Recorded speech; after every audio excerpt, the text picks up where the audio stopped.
Today we're talking outdoor decoration. Come on in and welcome to my home. Today I finally got my outdoor decorations done, and I've been needing to do this for quite some time. I've been talking about this for quite some time, even though it's not December yet. Yeah, it's true, it's not December yet. But by the time you see this, it will be December. So let's talk about your outdoor decorations. Now, the first thing I'm going to tell you before you do anything with your outdoor decorations is make sure that the ideas that you have are going to actually you're going to be able to actually do them. So if you live in like a place that has a homeowners association, make sure that you follow those rules that they have. Also make sure that you follow the rules that the city that you are living in also have, because you don't want to get into any problems with that. Once you know all the rules and you're all ready to start working, let's talk about what I did. Now, I have a limited area. I can only do things on my porch. That's it, according to my homeowners association. So what does that mean I could do? Well, not a lot, because as you know, I cannot block the windows because it just gets too dark in there. So having much stuff around the windows and that sort of thing, and I didn't want to do completely typical, I wanted to do something a little bit unusual. So the first thing that I did was I put up the white lights around the top of the porch. Now, I did find out something because we had a windstorm. I should have anchored them down. So they are zip tied into location so that way they're not flying around everything. Everything is going through a ground fault plug, and I want to stress that that's one of the things which is really important. Make sure that everything that you have is for outdoor use, not just indoor use, because if it's for indoor use, don't use it outside. Make sure that you aren't overloading your plugs so that way there are no problems, because a lot of times you can only have like 3 or 4 lights per string of lights per a strand, so check that out. Make sure that you aren't doing too much. Once you know all that stuff, you're ready to go.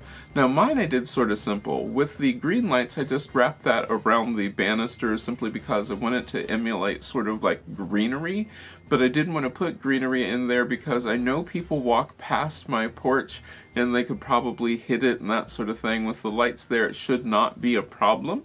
And then also, it is a lot of light, so it'll give me a lot of light. Now, I just wrapped those around the porch banisters simply because that really was the easiest way to do. Did I worry about if it was even or not? No, I did not. I did not worry about if it was even, but I just went for it.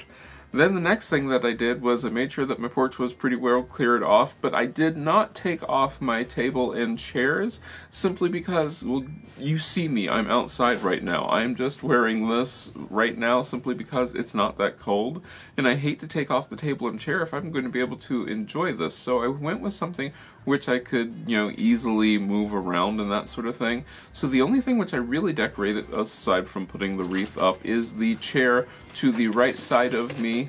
That's over there. And then the chair behind me actually has a bow with some boughs of fake pine. This is all fake simply because, well, I actually had it and I didn't have to spend any money for it. I've had most of this stuff now for a while, and I used it like years ago before I even moved, so we're talking 7 or 8 years, as some of this is that old. But it does help hold up well simply because I do pack it well.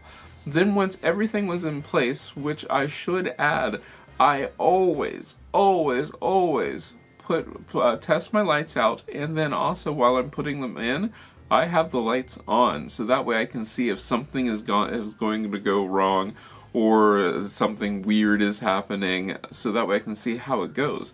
If you do the thing where I've seen people do this, they hang up all their lights and don't test them and don't put them on, don't have them on while they're hanging them up, that can be dangerous. Now, a lot of things I want to stress.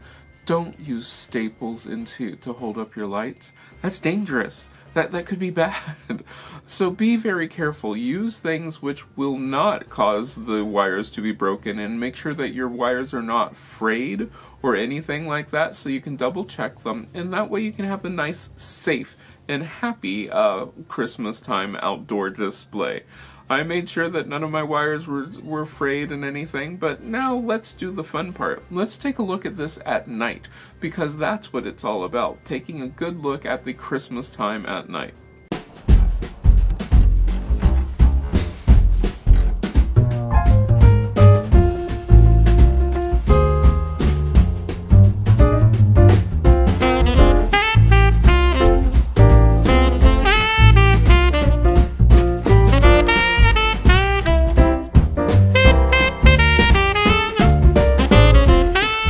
I hope you've enjoyed this quick look at my tiny little porch and its Christmas decorations. Could I do more? Yes, I could. Why didn't I do more? Because I'm actually probably still going to use my porch. We're talking it's going to be in the 60s for quite a while now, so I'll probably be coming out here. Might I add more to my porch?